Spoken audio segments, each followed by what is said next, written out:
तर आता बातमी आहे कल्याणमधून। कल्याण पूर्वेमध्ये खड्ड्यावरून राजकारण तापलंय। रस्त्याच्या दुरावस्थेविरोधात काँग्रेसने चिखलामध्ये कमळ लावून खड्ड्यांचं श्राद्ध घातलं।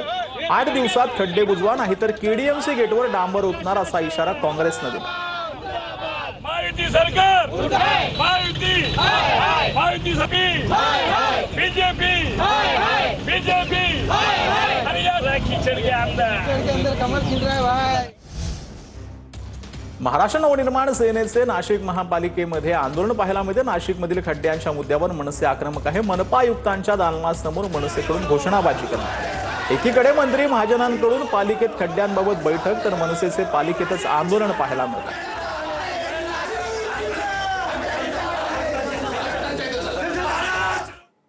तर मुंबईमध्ये आज गुरु रविदास महाराज समरसता संकल्प अभियानांतर्गत कलश यात्रेचं आयोजन करण्यात। रविदास महाराजांच्या 650व्या जयंतीनिमित्त देशभर आज भाजपकडून समरसता संकल्प अभियान करण्यात आलेलं आहे। मुलुंड चेक नाक्याजवळ संकल्प अभियानाचं आगमन झालेलं आहे। संत रविदास महाराजांच्या 650व्या जयंतीच्या निमित्तानं संपूर्ण देशभर एक अभियान हे राबवलं जात आहे। या ठिकाणी त्यांचे जन्मस्थान वाराणसी या ठिकाणाहून कलश आलेला आहे।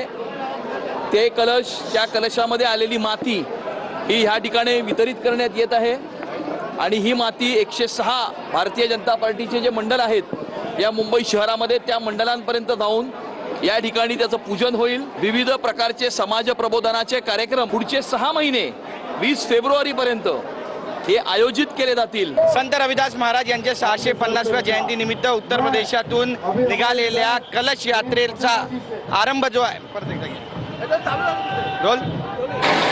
संत रविदास महाराज यांच्या 650व्या जयंती निमित्त आपण पाहतोय की मुलुंडमध्ये आता कलश दाखल झालेला आहे। कलश यात्रेला सुरुवात झालेली आहे आणि उत्तर प्रदेशमधून जे कलश यात्रा सुरू झाली होती ती आता मुलुंडमध्ये येऊन पोहोचलेली आहे। आमदार मीर कोटेचा पराक्षा, राम कदम, माजी खासदार मनोज कोटक यांच्यासह भाजपचे पदाधिकारी, लोकप्रतिनिधी आणि समाजातील मान्यवर कार्यकर्ते यांचा समावेश असणार आहे आणि मुंबईतील या स्वागत सोहळ्याकडे सर्व राजकीय आणि सामाजिक लोकांचं देखील लक्ष लागलेलं आहे। एकंदरीतच आपण पाहतोय की मोठी गर्दी या कलशचं स्वागत करण्यासाठी या ठिकाणी मुलुंड चेक नाका या ठिकाणी पोहोचलेली आहे आणि संपूर्ण राजकीय वर्तुळामध्ये भाजपच्या या कलश यात्रेची आता चर्चा सुरू झाली आहे। कॅमेरा पर्सन योगेश गुरवचा, गिरीश गायकवाड, TV9 मराठी, मुंबई।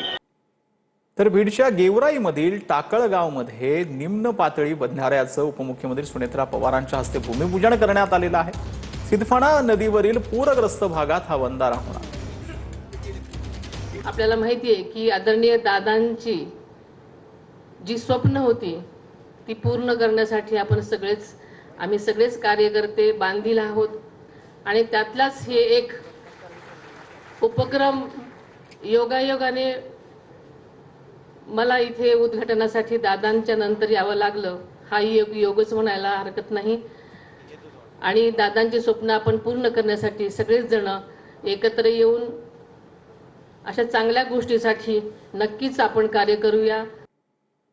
छत्रपती संभाजीनगरच्या कन्नड तालुक्यात गेल्या 2 दिवसांपासून संततधार पाऊस सुरू आहे। तालुक्यातील अनेक लहान मोठ्या नद्यांना पूर आला, त्यामुळे अनेक भागातील जनजीवन विस्कळीत झाले। कन्नडच्या नंगडा तांडा या गावालाही पुराचा तडाखा बसलाय। नदीला आलेल्या पुरामुळे विद्यार्थ्यांना जीव धोक्यात घालून प्रवास करावा लागतोय। पुराच्या पाण्यातून शिक्षकांनी विद्यार्थ्यांना सुखरूप घरी पोहोचवलंय। वारंवार पाठपुरावा करूनही समस्या सुटत नसल्यानं ग्रामस्थांनी संताप व्यक्त केला।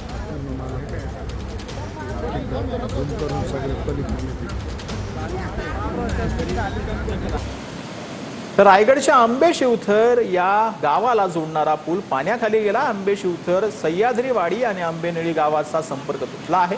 प्रशासनानं नागरिकांना आणि पर्यटकांना सतर्क राहण्याचं आवाहन केलं।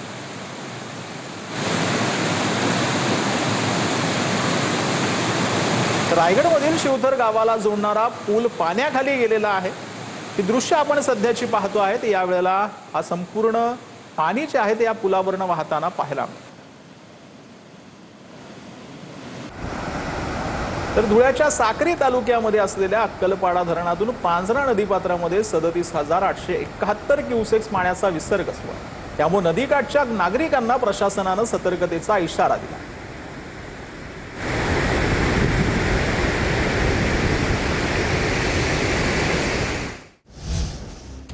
तर नागपूरमध्ये 151 ग्रॅम एमडी ड्रग्ज जप्त करत 2 आरोपींना अटक करण्यात आली. 43,74,000चा मुद्देमाल जप्त करण्यात आलाय. गुन्हे शाखेच्या युनिट 3 ची मोठी कारवाई पाहायला मिळते. तर मुख्य साथीदार गुप्ता हा फरार आहे.